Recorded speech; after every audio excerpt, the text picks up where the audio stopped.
Hey guys, welcome back to another episode. My name is Naomi, and this week is something a little bit different. So just sit back, relax, grab a cup of coffee, and let's get to it. We're gonna be heading out and we're gonna be meeting someone really special, so yeah, let's go. Hey guys, so we are here in Haji Lane right now, and we're gonna go look for my friend.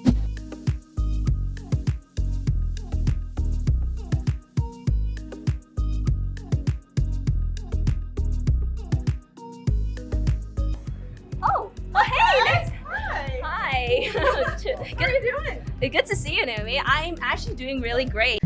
Cazz is a comic editor. She edits a number of popular webtoons, career manages a few comic creators, translates art tutorials from manga materials on Twitter and Pixiv Fanbox, moderates a number of art communities, hosts a Webcomics Hubcast, and is also currently overseeing art direction for a tabletop RPG in development, while currently holding down a day job. Hey Cazz, so I hear that you edit comics. What does that involve? When I say I edit comics, I primarily edit webcomics, specifically those that you see online webtoon, which are more of a scroll type format. I've also dabbled into setting them out for print. So a comic editor's remit is actually pretty damn wide. What most people mistake it for is we're grammar Nazis or just proofreaders. Only in reality, we do so much more than that. That's pretty cool. So how did you get into editing? I don't have a background in art or anything. Neither was I professionally trained in that. So what happened was at university, when I went to London for engineering, medical engineering, where you make prosthetic limbs and all that, I did the university newspaper for about 5 years, and it was all mostly journalism and stuff. But I also got to know how to arrange stuff nicely for print. So learned a lot about typesetting, and in the process also I kind of enjoy tinkering around with language, rephrasing things to best suit the needs of your whatever article and stuff. So comic editing was sort of using my old experiences in journalism, but also tailored towards fiction, and learning a little bit more about how art worked and composition worked, and just combining the two together. When I started out, all I did was help people with grammar and using the right fonts and breaking them at the right points for the speech bubbles. And as I got more confident in my skills, I started commenting about the process, to making sure your characters are actually well developed, individual character voices, is the plot line coherent enough, things like that. The first guy I worked with, Carillus, the most recent project I worked on with him is also with Merryweather, the guy who does a lot of the meme comics, so the Internet Explorer and Google Chrome browser comic. There's a season finale is currently up. Part 1 is currently up on Webtoon, and Part 2 is in progress. I got to edit that chapter. It was really, really fun to work with Mary.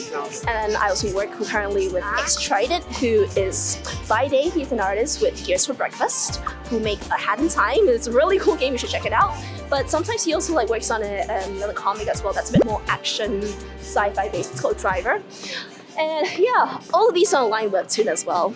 So what was your first experience with comic editing like? So I first got to know a bunch of other digital artists on a site called Picardo, which is, I suppose, the smaller creative equivalent of Twitch. Sort of before Twitch Creative got a little bit bigger. I was on there just watching some artists and getting to know them. I thought it was kind of amusing. I just finished my university degree. I wasn't sure what I wanted to do.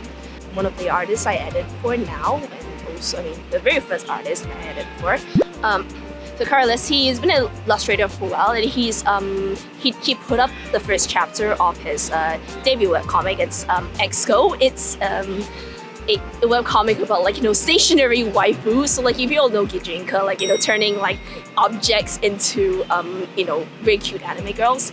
So he did a chapter of that, and he put it up and he asked for critique, and I went, yeah, we don't know much about art, but yeah, you could stand to fix a few things in your typesetting, and yeah, so why does this character sound the same as the other character?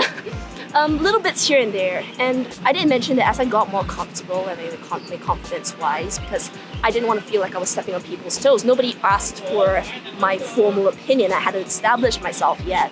So bit by bit, I started discovering the process. The processes behind like comic making a lot more. So gained a deep appreciation for it.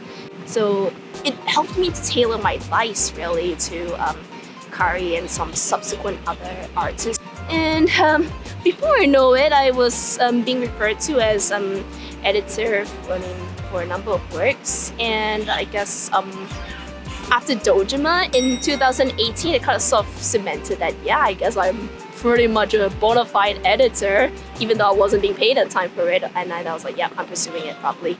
So what does a comic production pipeline look like? A lot of hell.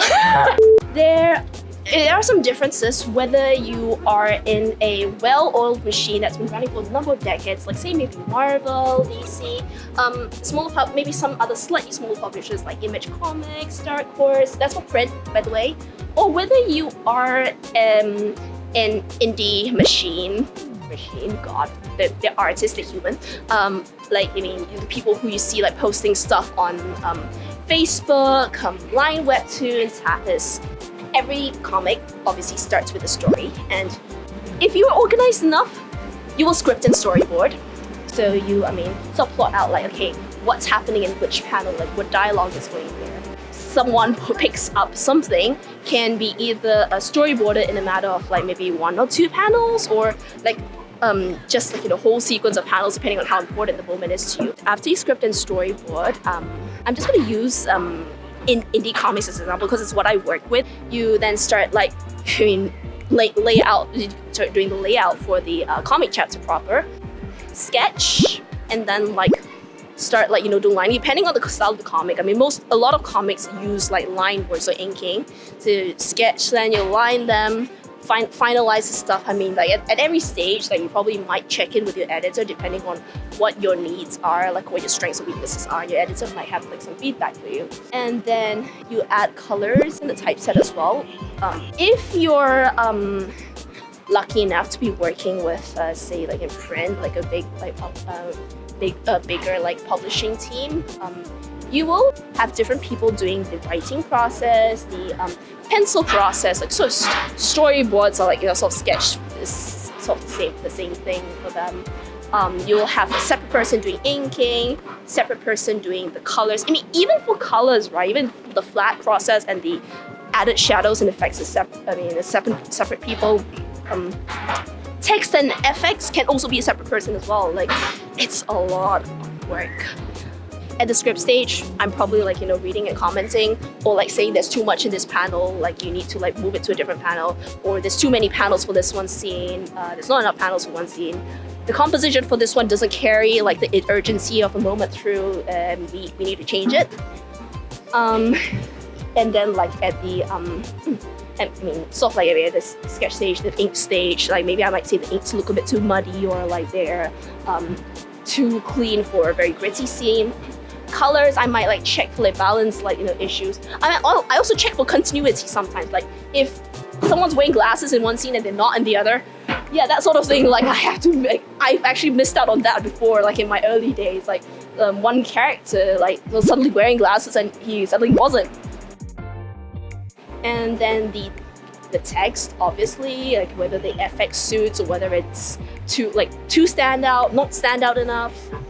Yeah, we have a lot of hats in the production check process, but our artists are the professionals. But we have to trust that they have, we have to trust their judgment and final say, because they're the ones who have all the experience of how best to compose and all. We're sort of giving them the tools to make sure that their job's easier to do.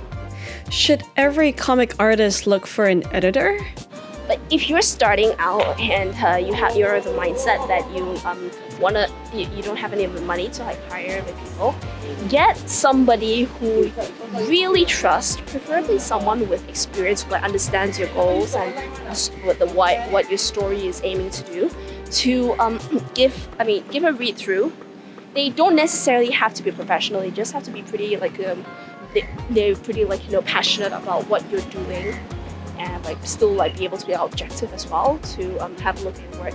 But otherwise, I would say yes. I mean, for any creative doing something, it's always good to seek a second opinion from somebody trusted, whether it's someone who's more experienced in creating the same thing you are, so they know what pitfalls to look and point out for, or someone who is an intended consumer of your product, because sometimes we as professional creatives, we may not see certain things that readers will notice, or like it might just we think like, oh yeah, they're probably gonna get it, but then the reader doesn't understand things as much as in depth as we do, so they're like, I don't get it. So yeah, I think yes. I mean, if possible, try and get an editor, but otherwise, definitely look for someone you trust, like to give you good enough feedback. Last question. Do you have any advice for aspiring comic artists looking to create their own comic?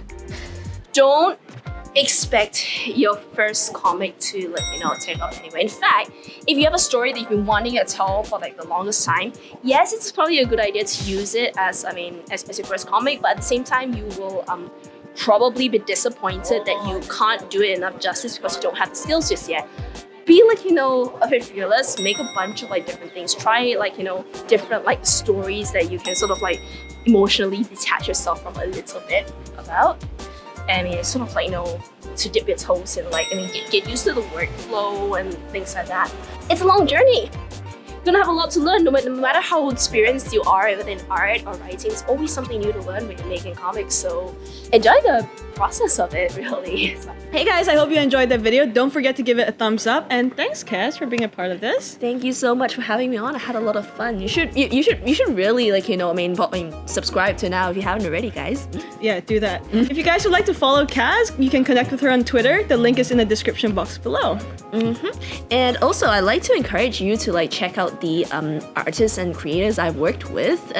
We'll chuck the links of me and for the comics in the description box below as well. Also, in the description box below, you can find links to her podcast on Twitch and YouTube. Yeah, it's called the Webcomics Hubcast. I've been running it with my friend Nen for like about a year and a bit now. We cover a lot of things ranging from creator interviews to sometimes about topics surrounding webcomic creation life. So we've got some tips and tricks. It's pretty interactive, so come and check us out. Yeah, awesome. As usual, stay awesome, keep arting, and I'll see you in the next video. Bye!